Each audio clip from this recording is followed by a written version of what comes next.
Millions of people turn to one website as a one-stop shop for their encyclopedic research. But right now, if they do, try it yourself, you'll see this. OK, Wikipedia is deliberately blacking out its English language website. It's joined a 24-hour protest against anti-piracy bills making their way through US Congress. If passed, they'd allow the government to block search engine links to any website which may contain what's perceived as copyright material. The laws are designed to protect people's work from being shared without permission or payment, but internet campaigners say this is going way too far. Let's talk about it with Jay Walsh. Delighted to have him on the programme. He's head of communications at Wikimedia Foundation, the umbrella organisation in charge of Wikipedia. Jay, very good morning to you from Moscow. How powerful is your protest message? What can one day without Wikipedia actually change here? Well, we're hoping that it will change these laws, that it will destroy these laws here in the United States. These messages have been seen probably by 90 to 100 million people who have been looking at English Wikipedia.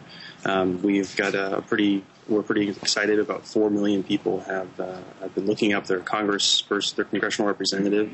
We hope a lot of those people are taking action today to challenge SOPA and PIPA here in the U.S. There's a heck of a lot of people shouting out about this. But if the anti-piracy legislation, as they want it in its current form, is passed, what will be the outcome for U.S. web users, indeed web users around the rest of the world too? Well, yeah, what we know is that this legislation would potentially and certainly change the free and open web as it exists right now.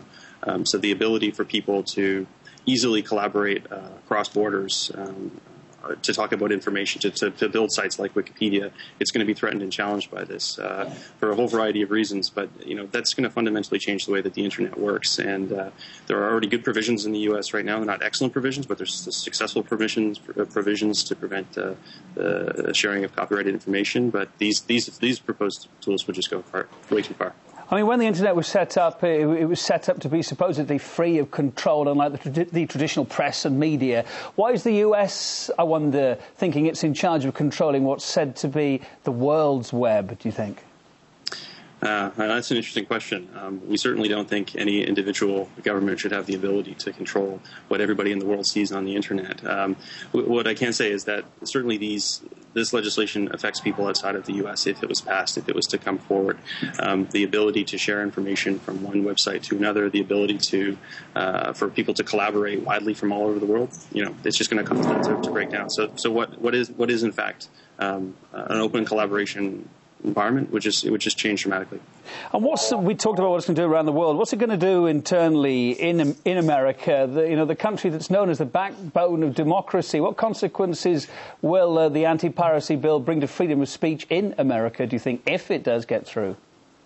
Well, amongst other things, let's look at a project like Wikipedia. It would be, sure, we could on Wikipedia under this kind of legislation, we could have an article about a website. And Wikipedia, as everybody knows, is expansive. We have articles about notable topics around the world. So let's say we wanted to talk about a website that may have a historical website that may have been involved in piracy activity. It would be, under these laws, it could conceivably be illegal to actually link to those websites. So we could have an article about it. We could have a well-written article that's neutral, high quality, but you can't actually point to it. And in the United States, that's a sort of chilling idea. That's a real freedom of speech issue. You want to be able to point people to where the facts are. In fact, that's how Wikipedia was created. People looking at the facts, sharing the facts, and then pointing people to the right information to say, this is why this article is the way it is. Jay, briefly, you mentioned just now that the system currently in place isn't that great at getting rid of pirate material. I mean, the system's awash with pirate material, the web. How would you stop the stealing while keeping the web free? And is there anything in this legislation that you do agree with? Well, that's a great question, and I'm not an expert in online piracy. I'm not an expert in how to combat these things. And actually, within Wikipedia, our mandate and our mission is to share knowledge freely. But what I would say is that the Wikipedia community is highly tuned to the realities and laws around copyright, especially here in the U.S., because that's where our servers are. So this is an audience that really, our Wikipedia community really understands copyright law. They understand what's legal. They understand what needs to be taken down. How to present a solution it's an important question. I don't have a particularly good answer for it. We do know that looking at this legislation, which is an effort to curb online piracy, which is important, I think everybody in our community would agree that we need to stem that effort. But the reality is you can't do it with a device that also just dramatically damages the free and open web. So, Jay, I think you're back up and running in, what, just about 8 hours, I guess, yeah? Jay Walsh, Head of Communications at Wikimedia Foundation, thank you very much for being on RT International. My pleasure. Thanks for having me on.